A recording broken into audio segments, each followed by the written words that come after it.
پہلی دفعہ پاکستان کی تاریخ میں کوئی آفریدی چیف جسٹس آیا ہے۔ آفریدیوں نے سکھوں کو شکست دی تھی، برٹش کو دی تھی، پھر روس کو دی تھی، پھر امریکہ سمیت 42 ملک خلیج ملکوں کے ان کو بھی شکست دی تھی، اور یہی آفریدی انشاءاللہ تعالی اس ملک میں انصاف کا علم بلند رکھیں گے، اور بہت دانش مندی کا مظاہرہ کیا ہے منصور علی شاہ صاحب نے اور مجیب صاحب نے۔ یہ جو خواب دیکھ رہے تھے وہ سارے چکنا چور ہو گئے ہیں، اور مجھے پورا یقین ہے، ویسے میں نے 31 نومبر ڈیٹ دی ہوئی تھی، لیکن 1 مہینے کی گنجائش ہے، میری صحت ابھی ٹھیک نہیں ہو رہی، اور یہ 27ویں ترمیم کی باتیں کر رہے ہیں۔ مولانا فضل الرحمان 27ویں تاریخ کے خلاف کال دے گا۔ 2 ہی آدمیوں نے عزت بڑھائی ہے، ایک آئی کے نے اور ایک فضل الرحمان نے، باقی سب نے ستیہ ناش کیا، اپنی عزت پہ جھاڑو پھیرا ہے، اور جو کچھ اس وقت ہو رہا ہے قاضی فائق عیسیٰ سے مجھے کہنے کی ضرورت نہیں ہے، لیکن ایک بات ضرور کہنا چاہتا ہوں کہ آج کے دن پھر میں چیف آف آرمی اسٹاف سے درخواست کروں گا کہ جو بے گناہ لوگ ہیں، غریب ریڈی والا، کلفی والا، کھیر والا، ان سب کو معافی دیں۔ عدالتوں میں آنا کوئی آسان کام نہیں ہے، اور میں جسٹس رازق صاحب کا جسٹس کہہ رہا ہوں، انشاءاللہ ایک دن یہ جسٹس بھی بنے گا۔ مشکور ہوں کہ وہ بیچارے آ جاتے ہیں، اور سب سے بڑی بات جو ہے کہ جب مفتی محمود عالم تعلیم قرآن میں آیا کرتے تھے تو میں ان کے ساتھ اکثر محفل کرتا تھا۔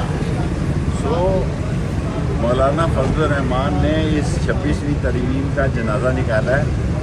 اور آج میں یہ ساری قوم کو بتانا چاہتا ہوں 26ویں ترمیم یہ نون شین کے بھی گلے پڑے گی اور دوسروں کے بھی گلے پڑے گی، کچھ نہیں ملے گا انہیں، انشاءاللہ کچھ نہیں ملے گا۔ اور 27ویں ترمیم کے خواب دیکھنے چھوڑ دیں، 27ویں ترمیم پہ مولانا فضل الرحمان نے کال دی تو لگ پتہ جائے گا۔ الیکشن 90 ڈیز میں ہونا تھا آئین کے مطابق، لیکن ان کو جس طرح پریشر ڈال کے وہاں جلسے کیے گئے اور جرگہ بٹھایا گیا 3 بندوں کا، اور ان 3 بندوں میں سے پی ایم ایل این کے لوگوں نے بتایا کہ وہ تب نواز شریف واپس آئے گا جب چیف جسٹس قاضی فائق بنے گا، اور اس کا امپیکٹ یہ ہوا کہ قاضی فائق کے آنے کے بعد وہ آیا، اور قاضی فائق کے جانے سے پہلے وہ لندن چلا گیا۔ اور پھر جو کمشنر راولپنڈی نے بیان دیا تھا تو وہ آپ کے سامنے اس نے کیا کہا تھا، اس نے کہا چیف الیکشن کمشنر ملا ہوا ہے یا چیف جسٹس ہمارے ساتھ اس الیکشن فراڈ میں ملا ہوا ہے، اور چیف جسٹس قاضی فائق نے پارٹی کو پی ٹی آئی کو کرش ہونے دیا، ہمارے کوئی کیسز نہیں لگائے، ہمارا سمبل کا نشان والا کیس ہمارے خلاف فیصلہ دیا، نشان چھین لیا، الیکشن فراڈ کو تحفظ دیا۔ اس سارے کرپٹ سسٹم کا سب سے بڑا وہ اس کے اوپر شیلٹر ہو کے بیٹھے رہے، اور 3 پراپرٹیز ان کی لندن میں تھیں، اور وہ جو لندن میں پراپرٹیز تھیں اور نیب ترامیم کے اوپر بیٹھ کے انہوں نے فیصلہ دیا، چونکہ ان کا کنفلکٹ آف انٹرسٹ تھا، وہ اس لیے نہیں چاہتے تھے کہ یہاں انصاف کا نظام کھلے، چونکہ ان کی اپنی پراپرٹیز وہاں موجود تھیں، اسی طرح جس طرح نواز شریف کی ایون فیلڈ ڈپارٹمنٹ کی پراپرٹیز تھیں۔ اور مسئلہ کیا ہے؟ مسئلہ ہمارے ملک کا یہ ہے کہ ایک چھوٹی سی ایلیٹس ہے، ان کے مفادات ایک دوسرے کے ساتھ جڑے ہوئے ہیں، اور جو ایلیٹس ہیں وہ اس ملک میں صرف اس وقت تک رہتے ہیں کہ جب تک ان کے مفادات کا تحفظ ہوتا ہے، اور یہ ایک دوسرے کا مفادات کا تحفظ اس طرح کرتے ہیں، اور جو پوری قوم ہے وہ ایک سائڈ پہ کھڑی ہوئی ہے۔ یہاں قاضی فائق مسلط رہا، اس کے بعد وہ ملک چھوڑ کے باہر چلا گیا، یہ ملک سے باہر بھاگ جاتے ہیں، اور جب نواز شریف یہاں پرائم منسٹر تھا اس نے 22 مرتبہ لندن کے دورے کیے، جس میں سے 2 آفیشل تھے جبکہ 20 کے قریب ان کے پرائیویٹ تھے۔ اسی طرح آصف علی زرداری نے 51 جب پچھلی دفعہ پریزیڈنٹ تھے 51 دورے کیے دبئی کے جو کہ پرائیویٹ تھے، اور ہر ایک کے اوپر 6-7 لاکھ ڈالر خرچ ہوتے تھے کم سے کم، اور وہ سارے پبلک ایکسچیکر سے خرچہ آتا تھا۔ اور جس طرح ان لوگوں نے فراڈ اور منی لانڈرنگ کے ذریعے یہاں حکومتوں پہ مسلط ہوئے اور اس کے ذریعے اپنے پیسے کو بچاتے ہیں، وہ سب آپ کے سامنے ہیں، اور یہ قرضے کے ڈالر ہیں جو یہ ضائع کرتے ہیں، اور قوم کو اس کا ریٹرن کرنا پڑتا ہے، قرضہ واپس کرنا پڑتا ہے۔ آج گیا ہوا ہے نواز شریف باہر، اس کو کہیں اسرائیل کے خلاف بیان دینا، چونکہ وہ ان کے پیسے باہر پڑے ہوئے ہیں، لہٰذا ان کا کوئی انٹرسٹ نہیں ہے کہ ملک کے مفاد میں کوئی بات کریں۔ اور اسی طرح قاضی فائزہ نے جس طرح حدیبیہ پیپر مل جو منی لانڈرنگ کی بنیاد تھی اس کو بند کیا ٹیکنیکل گراؤنڈز پہ، اور اس میں بھی یہ صرف نواز شریف کو بینیفٹ کرنے اور اس کی فیملی کو بینیفٹ کرنے کے لیے یہ مفادات ان کو دیے۔ اسی طرح بدنیتی سے جو بنیادی انسانی حقوق کی وائلیشنز ہوتی رہی اس کے اوپر وہ خاموش رہے، جے جائے کہ اس پہ انکوائری کراتا اور وہ کیسز لگاتا، خواہ وہ الیکشن والا کیس ہو، خواہ وہ کمیشن والا کیس ہو، خواہ 9 مئی کے حوالے سے ہمارے پٹیشنز تھیں، ان کا کوئی سنوائی نہیں کی اور اپنی من پسند بینچ بٹھا کے اور وہ غلط فیصلے کرتا رہا جس کے ذریعے آج تک ہم یہ سمجھتے ہیں کہ وہ جو ججز آئے ان میں بدترین جج کے طور پر ہم ٹائٹل اسی کو ہی دیں گے۔ اور اس کے بعد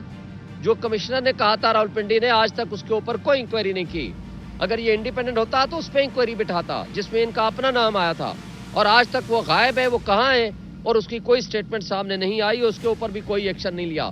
اور پھر جاتے جاتے جس طرح پریکٹس اینڈ پروسیجر آرڈیننس جاری کیا گیا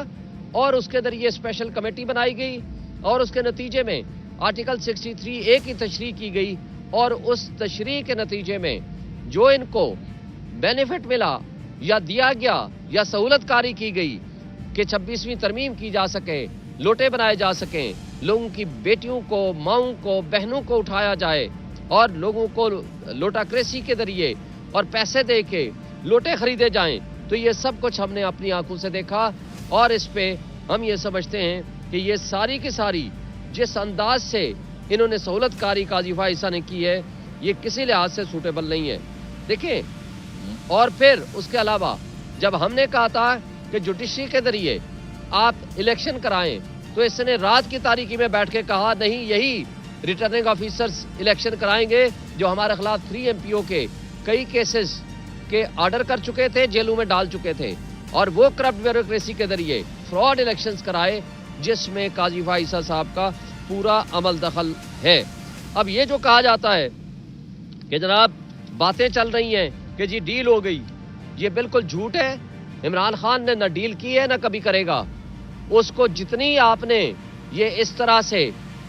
بند کر کے، جو کہ جانوروں کے ساتھ بھی وہ سلوک نہیں رکھا جاتا جو عمران خان کے ساتھ کیا گیا ہے، اس سب کچھ کے باوجود وہ نہ ڈیل کرے گا نہ ڈیل ہے۔ دیکھیں، وہ جدوجہد کر رہا ہے رول آف لا کے لیے، وہ جدوجہد کر رہا ہے اس ملک کے حقیقی آزادی دلانے کے لیے، وہ جدوجہد کر رہا ہے اس ملک کے لوگوں کو ان کا حق حکمرانی واپس کرنے کے لیے، وہ جدوجہد کر رہا ہے اس وقت جمہوریت کے لیے، حقیقی جمہوریت کے لیے، جس کا مطلب ہے کہ لوگوں کے فیصلے ان کے حق میں ہونے، ان کے ہاتھ میں ہونے چاہیے کہ کس کو حق حکمرانی ملنا چاہیے۔ اور اس وقت جو واحد نظام انصاف ہے اس کے اوپر یہ لوگ حملہ آور ہیں۔ یہ ڈراتے ہیں کہ جی اس لیے ڈیل کر لو کہ تاکہ ملٹری کورٹس کا نہ سٹارٹ ہو جائے۔ خان صاحب کا حکم ہے کہ یہ جو کچھ کرنا چاہتے ہیں یہ کریں،